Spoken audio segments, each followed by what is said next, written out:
nombre es Diego Ramiro Castro Castro.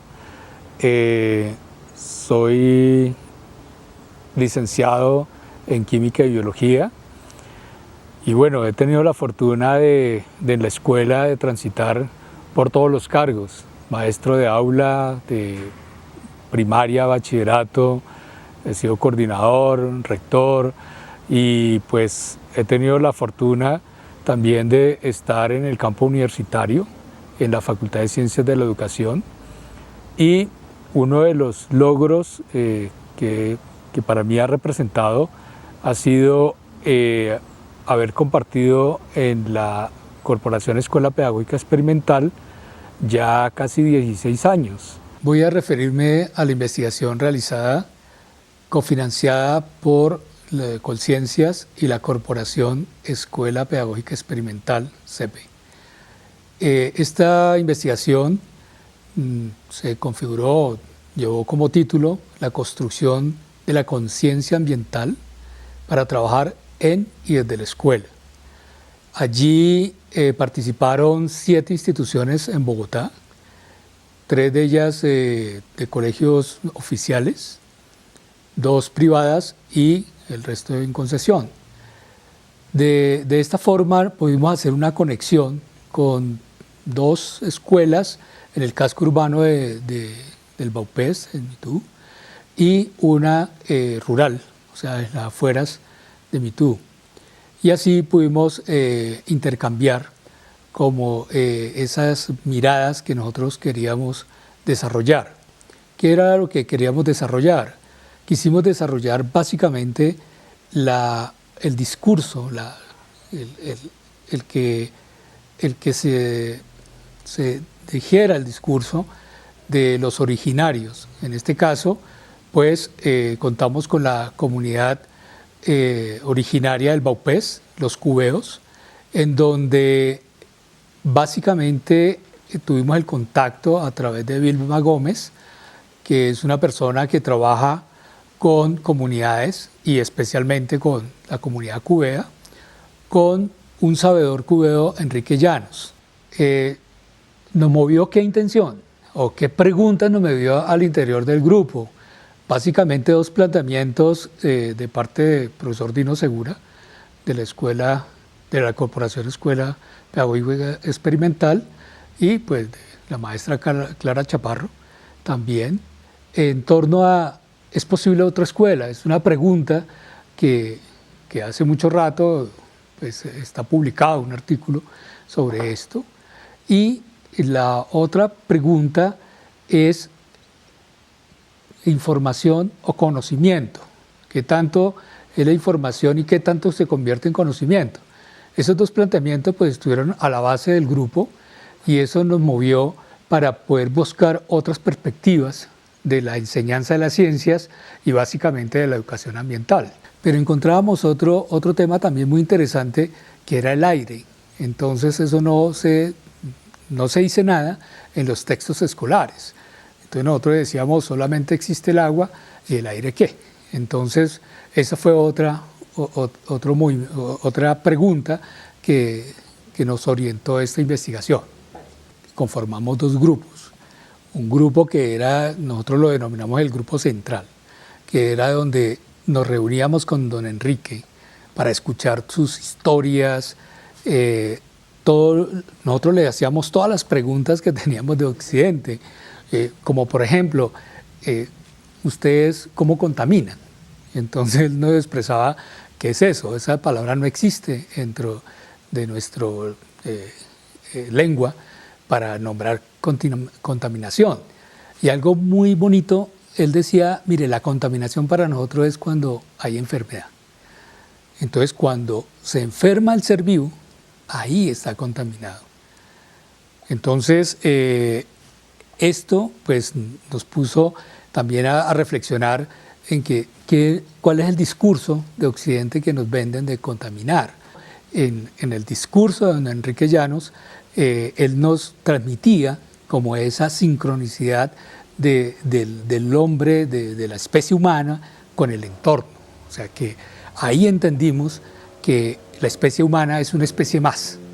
Entonces, en este grupo recogíamos toda esa historia, y a la base también pues bibliografía, como Atlan, como Maturana, Varela, en todas las concepciones que ellos trabajan a nivel de, no tanto del ambiente, sino a nivel de la enseñanza de la biología, de los conceptos de biología. Y un concepto que nos movió mucho en el grupo fue la autopoiesis. Entonces, a partir de ese concepto y en la autopoiesis también, Varela desarrolla más adelante lo que es la conciencia. Entonces, para nosotros pues estuvo muy bien ligado, como todos estos autores, a la base con los relatos de don Enrique. El segundo grupo que nos acompañó eran maestros del colegio, propiamente dicho, donde también eran maestros de ciencias. Hay que recordar que estos maestros no son todos de ciencias. Hay unos de preescolar, de primaria, de ciencias, de sociales.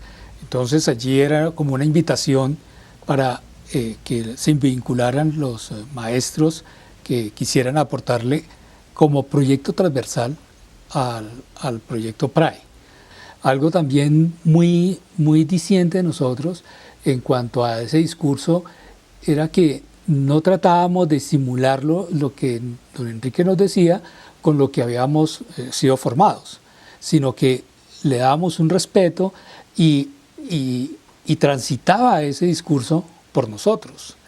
Es decir, que no era un equiparamiento de decir esto se parece a lo que ya aprendimos, esto se parece a los factores bióticos, abióticos, sino que lo asumíamos como algo como novedoso, pero a la vez como algo que está ahí. Hay un encuentro bellísimo.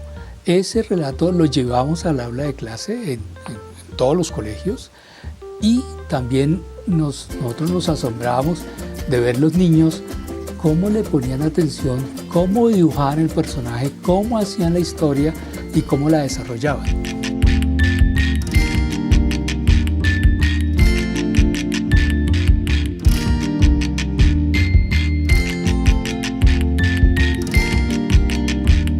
Es importante en la concepción originaria el territorio.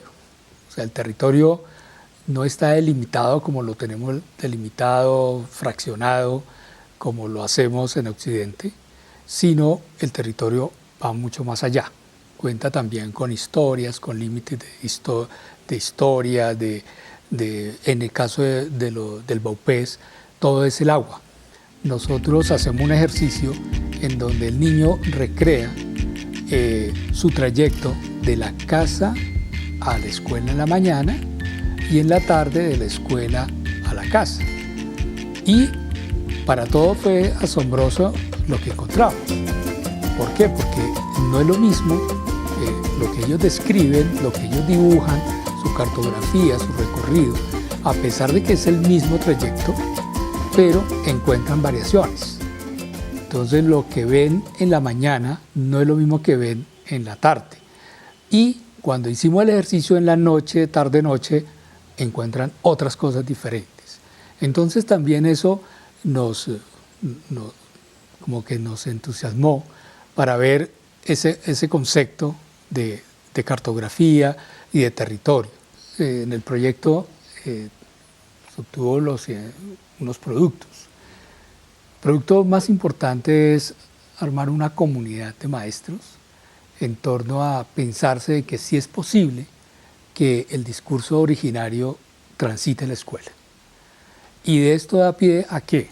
Que no necesariamente tengamos que pensarnos que siempre tenemos que traer un sabedor, sino aprovechar también los discursos de los padres de familia, de las personas que viven en el entorno, cómo cambia el entorno hace 5 años, 10 años y lo que tenemos hoy, que los niños no lo conocieron, y cómo los niños predicen que posiblemente puede cambiar ese entorno.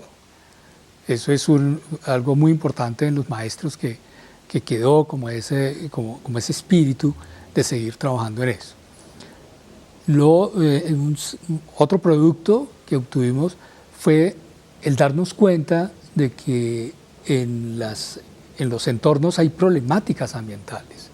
Por ejemplo, cuando estábamos desarrollando la investigación, hacía poco había sucedido una inundación terrible en el territorio de Bosa, en donde pues, se inundó muchas familias, y muchas familias de esas eran niños que iban a la escuela, pero en la escuela nunca se trató ese tema. Entonces uno decía, pero ¿por qué si es ambiental? ¿Por qué esos temas que son alrededor de la escuela, por qué no tienen una interlocución, por qué no tienen un diálogo, por lo menos para decir, bueno, ¿por qué pasó? Otro producto muy importante fue eso, que la escuela mirara su entorno, ¿qué tiene? O sea, ¿cuáles son sus problemáticas sentidas? ¿Y con qué vienen los niños? ¿Y cómo vamos a tratar eso en la escuela?